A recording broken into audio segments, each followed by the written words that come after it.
ఎందుకంటే ఇప్పటి వరకు మనం చూస్తున్న రాజకీయాలు ఒకెత్తు, ఇకబోయి మనం చూడబోయే రాజకీయాలు మరొత్తు అనేలా మారిపోయిన పరిస్థితి చూసాం. గతంలోనే తెలంగాణ రాష్ట్రానికి సంబంధించి అంటే 1969లో కానీ తెలంగాణ ఉద్యమంలో యువతే, 2001 నుండి 2014 మధ్యలో కూడా తెలంగాణ రాష్ట్రానికి యువతే, ఇప్పుడు ప్రభుత్వాన్ని మార్చడంలో కూడా యువతే కీలకంగా మారింది. మరొకసారి రేవంత్ రెడ్డి సర్కార్ను గద్దెదించేందుకు యువత సై అన్న పరిస్థితి కనబడుతుంది. సో మొత్తానికి ముఖ్యమంత్రి చేసిన వ్యాఖ్యలు కాస్త దుమారాన్ని రేపై నిరుద్యోగుల ఆశల మీద నీళ్లు చల్లాయి. సో మొత్తానికి మేము 50,000 ఉద్యోగాలు కల్పించామనే ప్రభుత్వం వాదన కొనసాగిస్తుంటే అలాంటిది ఏదీ లేదు, మాకు ఉద్యోగ కల్పన ఎప్పుడు కొనసాగిస్తారంటూ ఇటు నిరుద్యోగులు ఆందోళన చేయాల్సిన పరిస్థితి ఏర్పడింది. సో ఫైనల్గా ఏం జరిగింది అనేది ఒకసారి మనం చర్చించే ప్రయత్నం అయితే చేద్దాం. ఇక్కడ చూడొచ్చు పూర్తి స్థాయిలో కూడా జాబ్ క్యాలెండర్ ఇంకెప్పుడు ఇస్తారు, మా జీవితాలతో ఆడుకోవద్దు, చదువు విలువ తెలిస్తే ఇలా చేరు, మీ బిడ్డ ఇక్కడ ఉంటే మా బాధ అర్థమయ్యేది, నోటికొచ్చినట్లు 55,000 ఉద్యోగాలు ఇచ్చామంటే ఎలా, 17 నెలల్లో ఇచ్చిన నోటిఫికేషన్లు ఎన్నో చెప్పండి, కాంగ్రెస్ పార్టీని నమ్మి మోసపోయాం, సమస్యలు చెప్పుకుందామన్నా ఎవరు లేరు, పదవుల కోసం పాకులాడే వారిని మేధావులు అనరు, సన్నాసులు అంటారు, ఇందిరా పార్కు దగ్గర నిరుద్యోగుల నిరసన అంటూ కూడా చెప్తున్న పరిస్థితి కనబడుతుంది. అయితే ఇందులో ఒక కీలకమైన అంశం ఉందండి, ఎందుకంటే అందరం కూడా దీన్ని చర్చించాల్సిన అవసరం.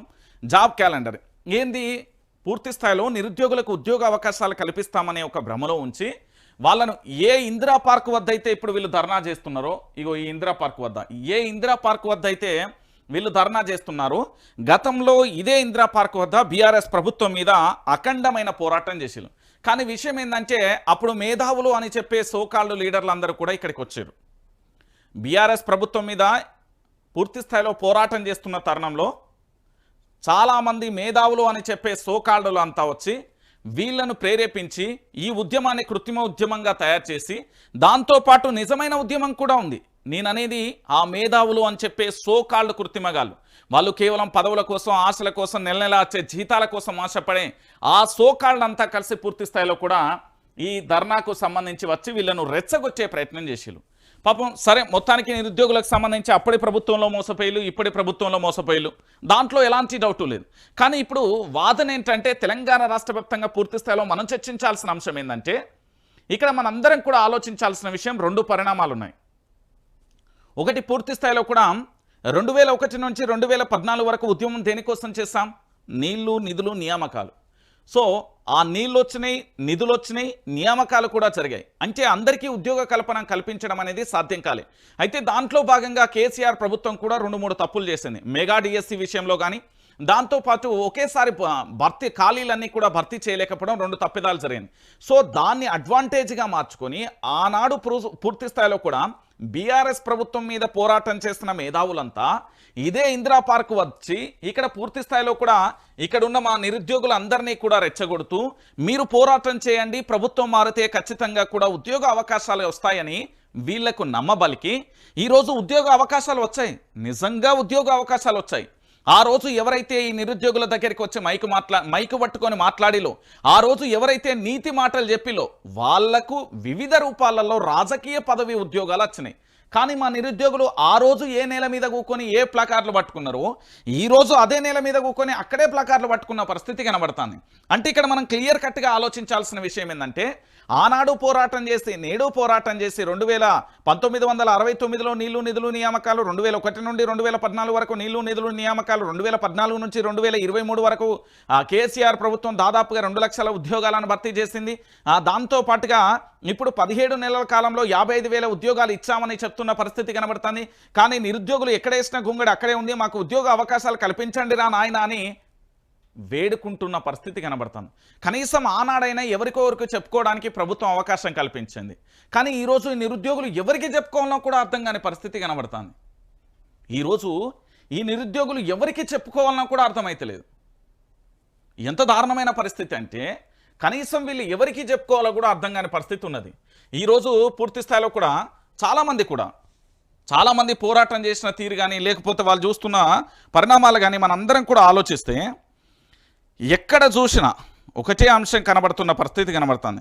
దాంతోపాటుగా వీళ్ళు ఎవరికి చెప్పుకోవాలి, మోతీలాల్ నాయక్ సంబంధించి కానీ, దాంతోపాటు జనార్దన్ కానీ, వీళ్ళందరూ కూడా ఈరోజు పూర్తి స్థాయిలో కనీసం ఉద్యోగాల గురించి వీళ్ళు ఆందోళన వ్యక్తం చేస్తూ ఉంటే వీళ్ళు కనీసం ఎవరికి చెప్పుకోవాలో కూడా అర్థం కాని పరిస్థితులలో ఉన్నారు ఈరోజు. అంటే ఒకసారి మీరందరూ కూడా ఆలోచించాల్సిన విషయం ఏంటంటే ఈరోజు నిరుద్యోగుల జీవితాలు ఘోరమైన పరిస్థితి అయిపోయింది ఈరోజు. ఒకసారి మీరు అందరూ కూడా ఆలోచించండి. ఇగో పదవుల కోసం పాకులాడే వారిని మేధావులు అనరు, సన్నాసులు అంటారు. నేను కూడా గదే కదా చెప్పింది, తెలంగాణ రాష్ట్ర ప్రజలు కూడా గదే కదా చెప్పింది. ఏమని చెప్పిళ్ళు? పూర్తి స్థాయిలో మేధావులు అంటే ప్రజల పక్షాన ప్రజల కోసం నిరంతరం ఒక ఏంది అంటే ఒక అధ్యయనం చేసి చదువుకు నిత్య విద్యార్థి లెక్క వీళ్ళు ప్రజా సమస్యల మీద పోరాటం చేసేవాళ్ళు. ఇక్కడ ఒకసారి చూడండి, మేధావులు అనరు, సన్నాసులు అంటారని విద్యార్థులే తీర్పునిచ్చారు. ఇక ఇంతకంటే నేను చెప్పాల్సిన అవసరం లేదు. చాలామంది తెలంగాణ రాష్ట్ర వ్యాప్తంగా కూడా చాలా రకాలైన వాదనలు వినబడుతున్నాయి. నేను ఒక్కొక్కరికి కూడా కాల్ చేసే ప్రయత్నం చేస్తాను. ఒకసారి నిన్న పూర్తి స్థాయిలో కూడా అక్కడికి పోయిన వాళ్ళందరూ కూడా, ఎందుకంటే తెలంగాణ రాష్ట్ర వ్యాప్తంగా కూడా ఇక్కడ చాలా క్లారిటీగా కూడా ఉన్నది.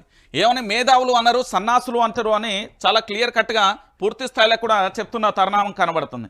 నేనేమంటున్నానంటే తెలంగాణ ప్రాంత ప్రజలారా, ఆనాడు నిరుద్యోగులందరినీ కూడా ఈ తెలంగాణలో దాదాపుగా గత ప్రభుత్వంలో 40 లక్షల మంది నిరుద్యోగులు అంటే ఈ ప్రభుత్వం వచ్చి 17 నెలల కాలం అవుతుందంటే దాదాపుగా ఒక యూనివర్సిటీని ఎంత లేదన్న 2 లక్షలు 5 లక్షలు అన్న వెళ్ళరా, అన్ని యూనివర్సిటీలు కలిపి దాదాపుగా 2 సంవత్సరాలు అయిపోతుంది కదా. దాదాపుగా 70 లక్షల మంది నిరుద్యోగులు ఉన్నారనే అంచనా ఇస్తాం. మరి దీన్ని ఎట్లా లెక్క కడతారు అంటే టీఎస్పీఎస్సీకి సంబంధించి ఆ రోజు నిరుద్యోగులకు సంబంధించి ఎట్లా వాళ్ళు రిజిస్ట్రేషన్ చేసుకున్నారో కూడా మనందరికీ తెలిసిన విషయం. సో పూర్తి స్థాయిలో తెలంగాణ రాష్ట్ర వ్యాప్తంగా నిరుద్యోగులకు సంబంధించిన పంచాయతీ ఇంకా కొనసాగుతూనే ఉంది. ఇక దాంతో పాటుగా పూర్తి స్థాయిలో మనం ఆలోచించాల్సిన విషయం ఏంటంటే ఈరోజు నిరుద్యోగులకు సంబంధించి పూర్తి స్థాయిలో ఆందోళన వ్యక్తం చేస్తున్న తరుణం ఏ స్థాయికి వచ్చింది అనేది కూడా మనం ఆలోచించాల్సిన పరిస్థితి కనబడుతుంది. సో ఏంది అంటే ఒక్కొక్క అంశం ఒక్కొక్క రకంగా ఉన్నది. ఇక్కడ ఏది జాబ్ క్యాలెండర్ ప్రకారం అన్ని ఇంజనీరింగ్ నోటిఫికేషన్లు వెంటనే భర్తీ చేయాలి. దాంతోపాటు జాబ్ క్యాలెండర్ ప్రకారం గ్రూప్ 2 గ్రూప్ 1 ఉద్యోగాలకు సంబంధించి భూభారతి చట్టం అమలు కోసం 1000 మంది డిప్యూటీ సర్వేయర్ల పోస్టులను తక్షణమే కూడా భర్తీ చేయాలంటూ ఇలా రకరకాలుగా కూడా అక్కడ కూర్చొని ఆందోళన వ్యక్తం చేస్తున్నారు. కాంగ్రెస్ ప్రభుత్వం హామీ ఇచ్చినట్లుగా జాబ్ క్యాలెండర్ వెంటనే విడుదల చేయాలని ఇందిరా పార్క్ ధర్నా చౌక్లో నిరుద్యోగులు ధర్నా చేపట్టారు.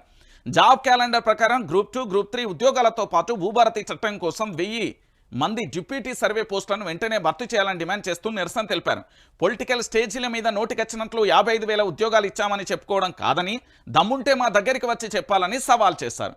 సో రేవంత్ రెడ్డి గారు అధికారంలోకి వచ్చిన 17 నెలల కాలంలో ఎన్ని ఉద్యోగాలు ఇచ్చిండో మా దగ్గరికి వచ్చి చెప్పమని ఇక్కడ నిరుద్యోగులు ఆందోళన వ్యక్తం చేస్తున్నారు. అంటే నిరుద్యోగులకు సంబంధించి పూర్తి స్థాయిలో మనం ఆలోచించాల్సిన విషయం ఏంటంటే ఇక్కడ ఒకటే పరిణామం కనబడుతుంది. నిరుద్యోగుల పొట్టగొట్టడంలో ప్రభుత్వాలు మాత్రం సక్సెస్ అయినాయి, కానీ నిరుద్యోగులకు మాత్రం న్యాయం చేయడంలో ప్రభుత్వాలు ఎక్కడా సక్సెస్ కాలే. ఇది ఎంత మాట్లాడుకుంటే అంత కరెక్ట్. ఎందుకంటే తెలంగాణ రాష్ట్ర వ్యాప్తంగా పూర్తి స్థాయిలో కూడా మనందరం కూడా ఆలోచించాల్సిన విషయం ఇది. ఎందుకంటే ఈరోజు తెలంగాణ రాష్ట్ర రాజకీయాల్లో ఇప్పటి వరకు కూడా నిరుద్యోగిగానే మిగిలిపోతున్నాడు. యువత జీవితాలు ఆగమైపోతున్నాయి, కానీ ఎక్కడ కూడా పూర్తి స్థాయిలో కూడా వాళ్ళకు న్యాయం చేసిన దాఖలాలు అయితే కనిపించిన పరిస్థితి అయితే కనబడుతున్నాయి.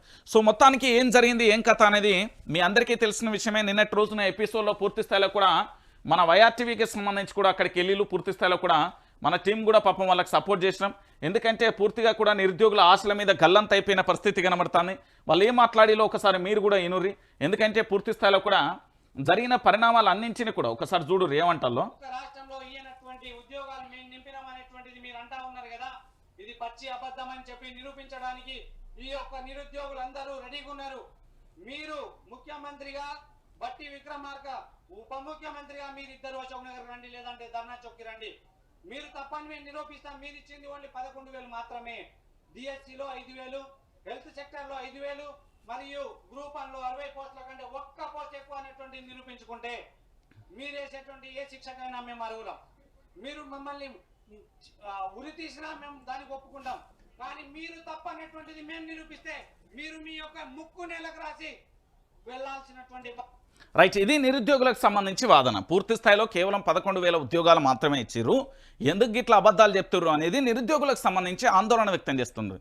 ఎందుకంటే పూర్తి స్థాయిలో పుస్తకాల పురుగులా మారి పూర్తిగా కూడా అక్కడ కూర్చొని పల్లె నుండి వచ్చిన పైసలు సరిపోక తినక అక్కడ 5 రూపాయల భోజనాలు చేసుకుంటూ దొడ్డు బియ్యం తినుకుంటూ పూర్తి స్థాయిలో కూడా వాళ్ళ గోసలు అరణ్యమైన రోదనలు అయినప్పటికీ కూడా పూర్తి స్థాయిలో కూడా వాళ్ళకు న్యాయం చేయడానికి ఎందుకు ప్రభుత్వాలకు నొప్పును మనకైతే అర్థం కాదు.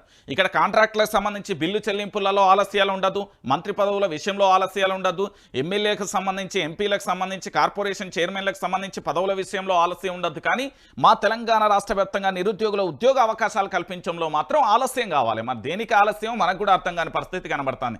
ఆఖరికి ప్రశ్నించే గొంతుకలను అకారణంగా అరెస్టు చేయడానికి పూర్తి స్థాయిలో ఆలస్యాలద్దు, కానీ నిరుద్యోగులకు ఉద్యోగ అవకాశాలు కల్పించడంలో మాత్రం ఆలస్యం చేయాలి. మరి దీనికి ఏమైనా సమాధానం చెప్తారా అంటే ఏమీ చెప్పని పరిస్థితి కనబడుతుంది. ఈరోజు తెలంగాణ రాష్ట్ర వ్యాప్తంగా నిరుద్యోగుల అరణ్య రోదన ఒక్కటా రెండా ఎట్లా చెప్తారు? ఏమని చెప్పాలండి? వీళ్ళ బాధలు ఎంత దారుణంగా కూడా తెలుసా? వీళ్ళ కన్నీళ్ళ రోదనలు ఒక్కసారి మీరే వింటే నిజంగా కూడా మనం అన్నం తినే తిండి కూడా ఆపేయాల్సిన పరిస్థితి ఏర్పడుతుంది. ఒకసారి పాత గవర్నమెంట్ ఉన్న నోటిఫికేషన్ సార్, ఈ గవర్నమెంట్ ఏ నోటిఫికేషన్ వేయలేదు. ఒక 6000 వరకు వేసింది కొన్ని నోటిఫికేషన్, అంటే డైరెక్ట్ నోటిఫికేషన్ ఇంతవరకే తెలియలేదు. ఇంజనీరింగ్ పోస్టులు అయినా పోలీస్ అయినా ఏదైనా మేము ఇంజనీరింగ్ తరఫున వచ్చినాము రిప్రజెంటేషన్ చేయడానికి. ఇంతకుముందు గతంలో అంటే ఈ మధ్య కాలంలో చూసుకుంటే రేవంత్ రెడ్డి ప్రాబ్లం అవుతుంది వీళ్ళకి. ట్రిపుల్ మెకానికల్ అందరు సివిల్ కూడా అందరు సిఎస్సి తీసుకుంటే ప్రాబ్లం అవుతుంది కదా. సీఎం గారే స్వయాన అట్లా చెప్పారు, కానీ ఇక్కడ రియాలిటీలో మాత్రం అట్లా జరగట్లేదు. రీసెంట్ గా తెలంగాణ గవర్నమెంట్ భూభారత్ చట్టం తీసుకొని వచ్చింది. ఈ భూభారత్ చట్టంలో 1000 మంది డిప్యూటీ సర్వేయర్లను ఫిల్ చేస్తామని పొంగులేటి శ్రీనివాసరెడ్డి గారు చెప్తున్నారు. ప్రతి డిస్టిక్ లా అసలు ఇది పరిస్థితి. ఎందుకు అంటే తెలంగాణ రాష్ట్ర వ్యాప్తంగా మనం పోరాటం చేసిందే కూడా ఒక జనరేషన్ పూర్తిగా తమ జీవితాలను కోల్పోయింది కూడా భవిష్యత్తులో పూర్తి స్థాయిలో రాబోయే జనరేషన్ యొక్క జీవితాలను బాగు చేయడం కోసం. కానీ ఇక్కడ 2001 నుండి 2014 వరకు పోరాటం చేసిన ఎవరైతే జనరేషన్ ఉందో పూర్తి స్థాయిలో కొలాప్స్ అయిపోయింది. ఇప్పుడు కొలాప్స్ అయిపోతున్నది, రేపు కొలాప్స్ అయిపోతుంది. ఎందుకంటే ప్రభుత్వాలకు సంబంధించి పూర్తి స్థాయిలో మీరు అందరూ కూడా ఆలోచించండి. ఒకటే కనబడతాయి స్పష్టంగా, పొద్దున్న నుండి సాయంత్రం దాకా తిట్టుకున్న సాయంత్రం కలిసే బ్యాచ్లు వాళ్ళ రాజకీయంగా పూర్తి స్థాయిలో కూడా వ్యాపార ఒప్పందాలు కానీ లేకపోతే కాంట్రాక్టులు కానీ అంతా కూడా ఒకటే. అదొక దొంగల ముఠ. ఇక్కడ నిస్వార్థమైన వ్యక్తులు ఏంటంటే తెలంగాణలో నిరుద్యోగులు, రైతులే, కార్మికులు. అంతకుమించి పూర్తి స్థాయిలో ఈ రాజకీయ నాయకులు ఏం చేస్తున్నారు అనేది మనం చూస్తున్నాం కదా. గదే అయిపోతుంది. ఇంకేముంటుందన్న తెలంగాణ రాష్ట్ర వ్యాప్తంగా నిరుద్యోగులు అంటే పాపం ఈ నిరుద్యోగులను ఏ ప్రభుత్వం మీద వాళ్ళు ఏమైనా పోరాటం చేయడానికి వచ్చిల్లా? వాళ్ళు దేనికోసం వచ్చిళ్ళు? వాళ్ళు పూర్తి స్థాయిలో కూడా వాళ్ళు చదువుకొని ఉద్యోగాలు ఇంటికాడ చెప్పచ్చిళ్ళు, మేము ప్రభుత్వ ఉద్యోగంతో ఇంటికి వస్తామని. ఇక చూడు నిరుద్యోగం ఏమంటాడు? రేవంత్ సర్కార్ వచ్చి దాదాపు 2 ఏళ్ళు కావస్తుంది. ఎన్నికల సమయంలో మేము ఉద్యోగాలు ఇస్తామని చెప్పి నమ్మినాం. ఇంతకాలం ఎస్సీ వర్గీకరణ కొన్ని కారణాలు చెప్పుకుంటూ ఇప్పటిదాకా కాలం గడిపిల్లు, కానీ ఇంకా ఇవ్వడం లేదు. అవగాహన లేకుండా రేవంత్ రెడ్డి మాట్లాడుతున్నారు. ప్రైవేట్ సంస్థలలో ఉద్యోగాలతో కలిపి 1,50,000 ఉద్యోగాలు ఇచ్చామని చెప్తున్నారు. మరి 2 లక్షల మంది నిరుద్యోగులు ఎటువేలు? అట్లా చూసుకున్నా ఇంకా 50,000 మంది 50,000 ఉద్యోగాలు మైనస్లోనే ఉన్నట్టు కదా. ఉద్యోగాలు ఇచ్చామని అబద్ధాలు చెప్పాల్సిన అవసరమే ఉంది? అవ్వ అయ్యకు వచ్చిన కాంగ్రెస్ పార్టీ అయితే ఇచ్చిన మాట నిలబెట్టుకోవాలని ఓ నిరుద్యోగి. ఇక ఇంకో నిరుద్యోగి ఏమంటాడు? అడ్డు అదుపు లేకుండా హామీలు ఇచ్చి ఇప్పుడు ఖజానా ఖాళీ అయింది అని అంటున్నారు. ఇక్కడ ఈ సమస్యలు గాలికి వదిలేసి అందాల పోటీలలో బిజీగా ఉన్నారు. ఇప్పటికైనా ఇచ్చిన మాట ప్రకారం జాబు క్యాలెండర్ విడుదల చేయాలి. ఇప్పటికే ప్రభుత్వంపై అన్ని వర్గాల నుంచి వ్యతిరేకత వచ్చింది. ఇప్పటిదాకా కూడా పట్టించుకోకపోతే ప్రభుత్వం కూలిపోతుంది. నా పేరు చెప్పుకొని 6 నెలలు కాంగ్రెస్ ప్రభుత్వం అధికారంలోకి వచ్చింది. ఇప్పుడు పీఠమెక్కి 17 నెలలు అవుతున్నా ఒక్క నోటిఫికేషన్ ఇవ్వలేదు. ఇంజనీరింగ్ నోటిఫికేషన్లు అక్టోబర్లో రావాల్సిందిగా ఇప్పటిదాకా ఇవ్వడం లేదు. నోటిఫికేషన్ ఇవ్వకుండానే 1,50,000 ఉద్యోగాలు ఇచ్చామని చెప్పుకుంటున్నారు. ఇంకెన్ని రోజులైతే 2 లక్షలు ఇచ్చామని చెప్పుకుంటారు? రాజు యువ వికాస్ కింద 50,000 ఇస్తే టీ షాప్ పెట్టుకోవాలా? అందుకోసమే ఎంటెక్ బీటెక్ చదువుకున్నామా? వారవ్వ ఇది ప్రశ్న. అంటే మనోడు 50,000 ఇస్తా అని చెప్పిండు కదా రాజు యువ వికాసం కింద. మరి రాజు యువ వికాసం కింద ఇస్తే 50,000 అని గత ప్రభుత్వం గొర్రెలు బర్రెలు పందులు ఇచ్చిందని ఆరోపణలు చేసిళ్ళు. మరి ఈ రోజులలో ఏం చేసుకోవాలా? 50,000తోని చెప్పులు కొట్టుకోవాలన్నా, కిరాణా షాప్ ఏది పాన్ షాప్ పెట్టుకోవాలన్నా, సిగరెట్ల డబ్బాలది పెట్టుకోవాలన్నా, లేకపోతే టీ షాప్ పెట్టుకోవాలన్నా, ఏం పెట్టుకోవాలి? ఇస్తిరి పెట్టుకోవాలన్నా? నువ్వు ఇచ్చే 50,000 దేనికైతే దేనికి మొదలాడుతాయి? ఏం పెట్టుకోవాలి? రాజు యువ వికాస్ కింద 50,000 ఇస్తా అంటాను. ఏం చేసుకోవాలి వాళ్ళు? ఏ తొక్కులో పెట్టుకోవాలి వాళ్ళు? పూర్తి స్థాయిలో కూడా మీరు అందరూ కూడా చూడరు. ఎంత దారుణమైన విషయం అండి. నిరుద్యోగులకు న్యాయం చేయని ప్రభుత్వం ఇక్కడ తెలంగాణలో. ఇజ్జత్ పోయే కథ కాకపోతే ఇంకేముంటుంది ఇక్కడ? తెలంగాణ రాష్ట్ర వ్యాప్తంగా పూర్తి స్థాయిలో కనీసం ఈయన కథ చూడరు. చాలా